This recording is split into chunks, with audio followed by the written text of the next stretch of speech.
सुप्रभात. मन धागा धागा जोडते नवा मालिकेच्या आजच्या भागामध्ये आपण पाहणार आहोत. आनंदी सार्थककडे आलेली असते आणि ती रडतच म्हणते की सार्थक सर, हे सगळं माझ्यामुळे झालंय. आज तुम्ही माझ्यामुळे पुन्हा आतमध्ये. तेव्हा सार्थक म्हणतो की 1 मिनिट आनंदी, तुम्हाला तुमची चूक कळली आहे ना? मग ठीक आहे, बस झालं. तुम्ही काळजी करू नका. आणि तसंही त्या नेत्रा मॅडम ठरवूनच आल्या होत्या की आज त्यांना काही करून माझा जामीन रद्द करायचाच आहे आणि त्यांनी सगळं ठरवलंच होतं, त्याचप्रमाणे त्या माझ्याशी वागत होत्या. आनंदी म्हणते की हो, माझ्याशीही त्या आज काही वेगळंच वागत होत्या, काही जुनं वैर असल्यासारखं. खरं तर जेव्हा त्यांनी तुमचा जामीन रद्द करायला लावला तेव्हा मला ठीक वाटलं, पण जेव्हा तुम्हाला पोलीस घेऊन गेले त्यानंतर त्या मला पर्सनल येऊन भेटल्या आणि मला म्हणाल्या की तू आता फक्त पोलिसात जाताना बघतेस त्याला, काही दिवसातच त्याला तुरुंगामध्ये बघशील. म्हणजे त्या आपल्याशी कुठलं वैर काढतायत मला काहीच कळत नाही आहे. त्या तुम्हाला म्हणतायत की पुन्हा पोलीस कोठडीत पाठवणार आहेत. त्याच वेळेला सार्थक म्हणतो की ठीक आहे, त्यांना जे काही करायचं आहे किंवा म्हणायचं आहे ते म्हणू देत, पण आपल्याला माहीत आहे ना की आपण काहीही केलेलं नाही.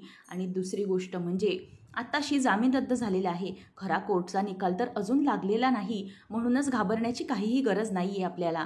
आनंदीला तो म्हणतो की तुम्ही काळजी करू नका, तोपर्यंत नक्कीच काहीतरी होईल आणि या सगळ्यातून सुटका होईल माझी. फक्त आपल्याला हिंमत हरायची नाही आहे, काहीतरी करू आपण. त्याच वेळेला आनंदी म्हणते की हो सार्थक सर, माझा विश्वास आहे की तुम्हाला इथे मी फार काळ राहू देणार नाही, पण आणखी एक प्रॉब्लेम झाला आहे ऑफिसमध्ये. सार्थक म्हणतो की काय झालं आहे? तेव्हा आनंदी म्हणते की रेश्मा मॅडमने उद्या बोर्ड ऑफ डायरेक्टर्सची मीटिंग ठेवली आहे आणि त्या मीटिंगमध्ये तुम्हाला CEO पदावरून काढून टाकण्यासाठी ठरवलेलं आहे. हे ऐकल्यावर सार्थकच्या पायाखालची जमीनच हादरते. सार्थक म्हणतो की काय, ही रेश्मा इतक्या लेवलपर्यंत येऊन पोचली आहे का? तेव्हा आनंदी म्हणते की हो सार्थक सर, त्यांनी सगळ्यांना आपल्या बाजूने करून ठेवले आणि ही गोष्ट मला अगोदर बेनारे सरांकडूनच समजली आहे. त्या काय करणार आहेत खरंच मला काही माहिती नाही आणि मी हे सगळं कसं वाचवू, मला खूप टेन्शन आलं आहे. तेव्हा सार्थक म्हणतो की तुम्हाला घाबरण्याची अजिबातच गरज नाही आहे आणि हो, तुम्ही अजूनही बोर्ड ऑफ डायरेक्टर्सच्या मेंबर आहात. तुमचा जो तुम्ही राजीनामा दिलेला त्याच्यावर मी सही केली नाही आणि तो कबूल देखील केलेला नव्हता, म्हणूनच अजूनही कागदोपत्री तुम्ही बोर्ड ऑफ डायरेक्टर्सच्या मेंबर आहात. तुम्हालाही त्या मीटिंगमध्ये बोलण्याचा संपूर्ण अधिकार आहे, म्हणूनच तुम्ही त्या मीटिंगमध्ये जाऊन बोलावं अशी माझी इच्छा आहे. तेव्हा सार्थक आनंदीला जे काही बोलायचं आहे ते सगळं सांगतो आणि आनंदीला आता विश्वास येतो. नंतर इथे घरी वृंदा म्हणत असते की काय गं, ही आनंदी अजून आलेली नाही आणि आपण अशा संकटात पडलोय म्हटल्यावर ही पळून बिळून गेली की काय? या आजकालच्या मुलींना अशाच आहेत. तितक्यात आनंदी येते. आनंदी आल्यावर सुधा म्हणते की अगं आनंदी, कुठे होतीस तू? आनंदी म्हणते की मी सार्थक सरांना भेटायला गेले होते. हे ऐकल्यावर सुधा म्हणते की काय, सार्थकला भेटलीस तू? तेव्हा आनंदी म्हणते की हो, सार्थक सरांशी भेटले मी, त्यांच्याशी सगळं बोलून घेतलं आहे मी. आणि त्याच वेळेला आता आनंदीला सुधा म्हणते की तुला कळलंय का कंपनीमध्ये काय झालंय ते? तेव्हा ती म्हणते की हो, मला सगळं समजलंय आई की कंपनीत काय चाललंय ते. सार्थक सरांना CEO पदावरून काढण्यासाठी रेश्मा मॅडमचं प्लॅनिंग सुरू आहे, मला सगळं समजलेलं आहे. आता आनंदी ही वृंदाकडे बघतच मुद्दाम बोलायला लागते. तेव्हा वृंदा म्हणते की काय करणार आहेस पण तू? आनंदी म्हणते की आई, तुम्ही अजिबातच काळजी करू नका.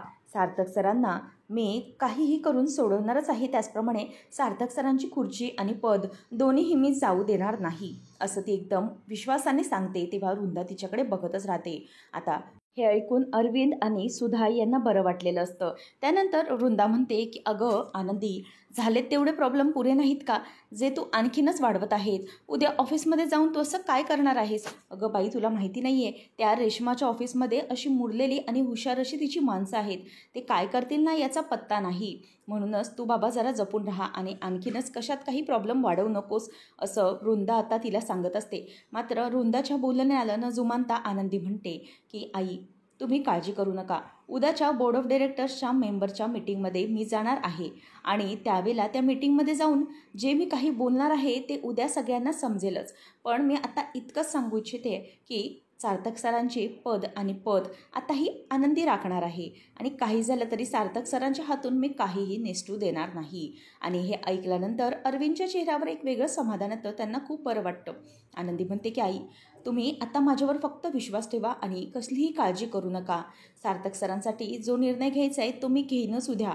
आणि हे ऐकून आता आनंदीचं ते बोलणं ऐकल्याने वृंदाला तर आणखीनच मोठा धक्का बसलेला असतो. सुधा तिला म्हणते की हो आनंदी, तुझ्यावर माझा पूर्ण विश्वास आहे. आणि आनंदीकडे ती बघतच राहिलेली असते. आनंदीच्या डोळ्यातला आत्मविश्वास पाहिल्यामुळे सुधाला खूपच मोठा आनंद झालेला असतो. आता इथे अरविंद देखील तिच्याचकडे बघत असतात.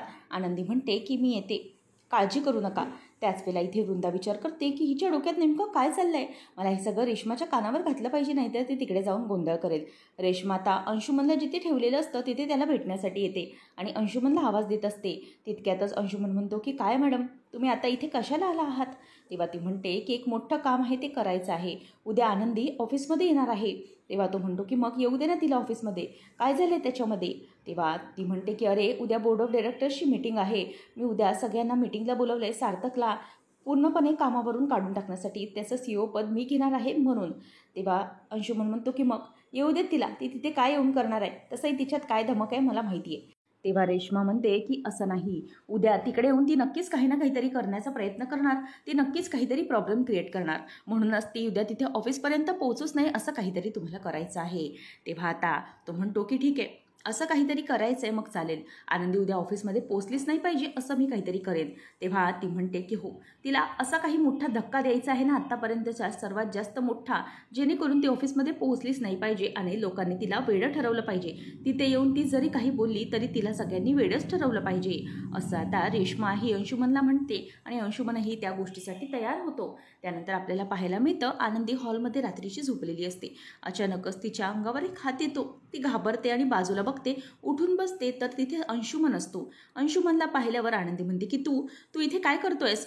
तेव्हा तो म्हणतो की मी इथे काय करतोयस. ती आई आणि बाबा ओरडायला लागते. तितक्यातच तो तिचं तोंड दाबतो आणि म्हणतो की तुला काय वाटतंय की तू सार्थकला सोडवू शकशील. अजिबात नाही सोडवू शकणार या सगळ्यातून, लक्षात ठेव. आता तो आनंदीला ढकलतो आणि तिथून पळ काढतो आणि त्याच वेळेला तिथे सगळेजण जमतात. तो पळून गेल्यावर सुधा, अरविंद, वृंदा सगळेजण येतात आणि वृंदा म्हणते की काय गं बाई, आता काय झालं, एवढ्या रात्रीच्या झोपा तू सगळ्यांची मोड केल्याचं शेवटी. आनंदी म्हणते की खरंच सांगते मी आता अंशुमनला पाहिलं, अंशुमन आला होता. तेव्हा वृंदा म्हणते की अगं आनंदी, अशी काय करतेस तू. भाऊजी, तुमचे आनंदी बाळ आता वेडे होत चालले असंच वाटतंय मला. तिचे भास ना हे दिवसांगणिक वाढत चाललेत. किती काय होतंय काहीच कळत नाही आहे मला. पहिले ना आनंदी, जेव्हा अंशुमन दिसतो असं तू म्हणायचीस ना, तेव्हा ना मला तुझा राग यायचा, पण आता मला तुझी दया येते गं. काय करू मी तुझं. अगं तुझे हे भास वाढत चाललेत, एक ना एक दिवस तुला वेड्याचा झटका येईल. मला खरंच कळत नाही काय चाललंय. तेव्हा आता आनंदी म्हणते माझ्यावर विश्वास ठेवा. शलाका म्हणते की अगं आनंदी, काय आहे गं तुझं, तुला कळत कसं नाही. अगं तू किती झोपामोड करणार आहे सगळ्यांच्या. केदार म्हणतो की हो ना, अशा आवाजाने बोललीस नेहमी तर एखाद्याला झोपेत झटका यायचा. काहीच कळत नाही आहे तुला. तितक्यातच आता शलाका वैतागलेली असते आणि आनंदी सगळ्यांना पुन्हा प्रूव्ह करण्याचा प्रयत्न करते. तर इथे अंशुमन पळत पळत आनंदीच्या गाडीत बसतो आणि म्हणतो की चला मॅडम. तेव्हा ती म्हणते की तुम्हाला कोणी बघितलं तर नाही ना. तेव्हा अंशुमन म्हणतो की नाही, कोणी मला बघितलं नाही, पण एक मोठा प्रॉब्लेम झाला आहे. ती विचारते की काय झालं आहे. तेव्हा अंशुमन सांगतो की तिकडे माझी चप्पल राहिले. तेव्हा रेश्मा वैतागून म्हणते की एक काम तुम्हाला धड जमत नाही, जाऊ देत आता चला. त्यानंतर वृंदा म्हणते की नाही का आनंदी, तुला भास होता मी सांगितलं ना. तितक्यातच आकांक्षाही आनंदीचा हात बघते आणि म्हणते की वहिनी, तुझ्या हाताला काय लागलंय. ती म्हणते की मी तेच तर सांगण्याचा प्रयत्न करते, आमच्यामध्ये झटापट झाली आणि त्या झटापटीमध्येच माझ्या हाताची बांगडी वाढवली आणि माझ्याच हाताला लागली आहे ती. अगं खरंच सांगते मी. आणि तितक्यातच आनंदीची नजर पुढे असलेल्या चप्पलवर पडते आणि ती म्हणते की तुम्हाला खोटं वाटतं ना, ही चप्पल कोणाची आहे. ही चप्पल त्या अंशुमनची आहे, तो आला होता, मी तुम्हाला सांगते ना. शलाका म्हणते की आनंदी, खरंच अंशुमन जिवंत. तेव्हा शलाकाला वृंदा म्हणते की अगं काय गं, काही काय बोलतेस, एखादा चोर भुरटा आला असेल, त्याला ही आनंदी अंशुमन समजून बसली असेल. तेव्हा लगेच अरविंद म्हणतो की याचा अर्थ आनंदीने पुन्हा आपल्या घराला चोरट्यांपासून वाचवलंय. तुम्ही तिचं कौतुक करायचं सोडून पुन्हा तिला तुम्ही कसले टोमणे मारताय. वृंदा जरा शांत हो बघू, सततचं आनंदीला बोलणं हे सोडून दे. तेव्हा आनंदी म्हणते की आई प्लीज माझ्यावर विश्वास ठेवा, ही चप्पल त्या अंशुमनचीच आहे. तेव्हा आनंदीचा हात सुद्धा बघते आणि म्हणते की बापरे किती लागलंय तुझ्या हाताला, जा आकांक्षा जरा मलम घेऊन ये. आणि ती निघून जाते. आनंदी म्हणते की आई, आज माझ्याकडे काही पुरावा नाही की अंशुमन जिवंत आहे, म्हणूनच माझ्यावर कोणी विश्वास ठेवायला तयार नाहीये ना. ठीक आहे, पण एक ना एक दिवस नक्की माझ्याजवळ पुरावा असेल की तो अंशुमन जिवंत आहे आणि त्या पुराव्यासकट मी सगळ्यांसमोर त्याला हजर करीन. असं म्हणून आनंदीने आता एक वेगळा स्टँड घेतलेला असतो. सार्थक जेलमध्ये झोपलेला असताना तिथे इन्स्पेक्टर मानमोडे येतात आणि आवाज देतात मिस्टर सार्थक राजाध्यक्ष. तेवढ्यातच तो उठून बसतो. मानमोडे म्हणतात की काय झाली आहे का झोप, असं वाटतंय. तेव्हा सार्थक म्हणतो की एखाद्या निरपराध्याला जर तुम्ही जेलमध्ये ठेवत असाल तर त्या व्यक्तीला कसं वाटत असेल, हतबलच असेल ना ती व्यक्ती. त्याच वेळेला मानमोडे म्हणतात की हे बघ सार्थक, मला माहिती आहे की या सगळ्यामध्ये तुझा काहीही दोष नाही, पण तू या सगळ्यामध्ये अडकलास ते एका वेगळ्याच गोष्टीमुळे. माझ्या इतक्या वर्षांचा अनुभव सांगतोय की तू काही केलं नसणार, तरीही तू काही केलं असशील तर तसं सांग. तेव्हा सार्थक म्हणतो की नाही, मी काही केलंच नाही आहे तर तुम्हाला काय सांगणार. आणि मानमोडे म्हणतात की पुन्हा एकदा आठवून सांगण्याचा प्रयत्न कर. तेव्हा सार्थक म्हणतो की नाही, पुन्हा एकदा काय सांगणार आहे तेच तेच सांगून मला कंटाळा आला आहे. तेव्हा मानमोडे म्हणतात की हो, मला कळलं एक गोष्ट, मी होतो तिथे कोर्टमध्ये, तुझ्या बायकोच्या वेडेपणामुळे तुला असं आतमध्ये यावं लागलं आहे पुन्हा, नाही तर तुझा जामीन झाला होता. तेव्हा सार्थक म्हणतो की नाही, कोण म्हणाले तुम्हाला असं, त्या वेड्या आहेत वगैरे. तेव्हा मानमोडे म्हणतात की तुमच्या घरचे किंवा बाहेर अशी चर्चा सुरू आहे की त्यांना पहिल्या नवऱ्याचा भास होतोय. सार्थक म्हणतो की नाही, असं काही नाही आहे, त्या माणसाने आनंदीचा खूप छळ केला होता म्हणूनच त्यांना भास होत आहेत त्याचे, बाकी काही नाही. आणि त्यात माझं हे असं आतमध्ये येणं म्हणूनच त्यांना धक्का बसला आहे मोठा, म्हणून त्यांच्याबरोबर हे सगळं होतं आहे.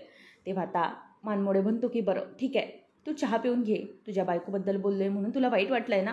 खरं तर मला रिस्पेक्ट आहे तुझा आणि तुझ्या प्रेमाचा, तुझं खूप प्रेम आहे त्यांच्यावर, मला कळलं आहे ते. पण घे, हा चहा पिऊन घे, उगीचच त्याचा राग याच्यावर काढू नकोस, चहा पिऊन घे.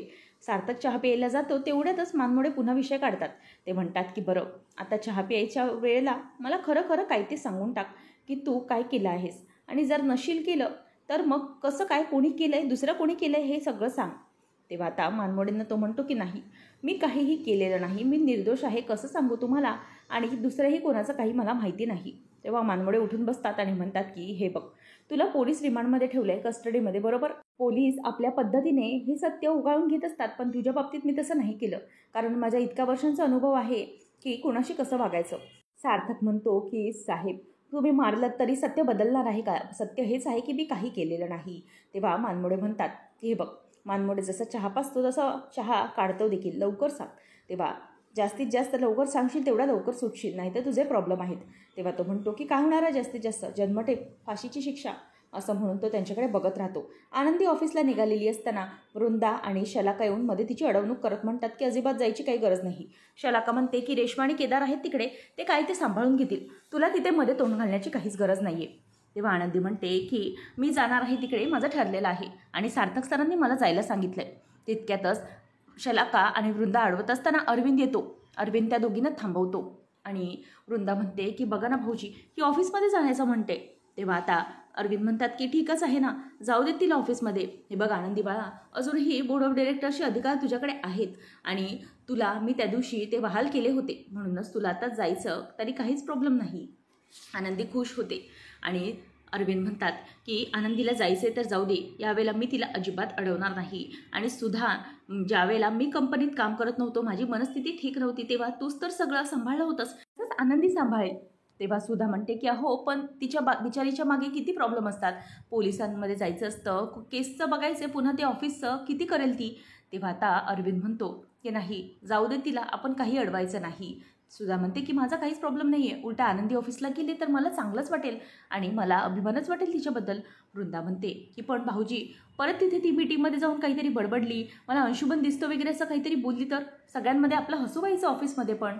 तेव्हा अरविंद म्हणतो की नाही, माझा आनंदीवर विश्वास आहे, ते असं काहीच करणार नाही आहे आणि या छोट्या छोट्या गोष्टींवरून मी आता तिला काही थांबवणार नाही, आता मी कोणाचंच ऐकणार नाही आहे. आनंदी ऑफिसला जाणार म्हणजे जाणार, सार्थकने तिला जशी परवानगी दिली ना तशीच आम्ही तिला परवानगी देत आहोत.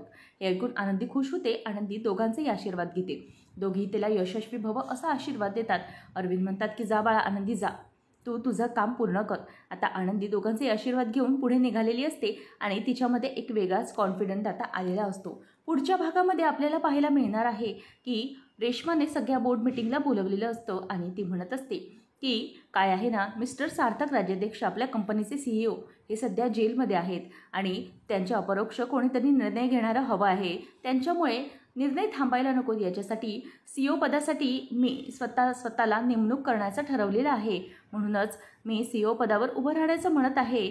तर याच्यासाठी कुणाचं काही ऑब्जेक्शन आहे का, तुम्हाला काही वाटत असेल तर तुम्ही बोलू शकता, तुम्हाला काही प्रॉब्लेम असेल तर. त्याच वेळेला आता सगळेजण हे रेश्माकडे बघायला लागतात. त्याच वेळेला केदार तोंड उघडून बोलतो की नाही अहो रेश्मा मॅडम, कोणाला काय प्रॉब्लेम असेल, जसा सार्थक निर्णय घेत होता तसेच तुम्ही निर्णय घ्याल, मला नाही वाटत की कोणाला काहीतरी याच्याबद्दल ऑब्जेक्शन असेल. सगळेजण आता शांत असतात. तितक्यातच आनंदी आतमध्ये येते, म्हणते की मला ऑब्जेक्शन आहे या सगळ्याबद्दल, मला हा निर्णय आवडलेला नाही, असं येऊन आनंदी सरळ बोलून दाखवते आणि रेश्मा आणि केदारची हवाच गुल होऊन जाते. मात्र बिनारे आता आनंद झालेला असतो. आनंदी आल्यामुळे ते खुशच झालेले असतात. अशाच मालिकांचे लेटेस्ट अपडेट जाणून घेण्यासाठी आजच आपल्या चॅनलला सबस्क्राईब नक्की करा.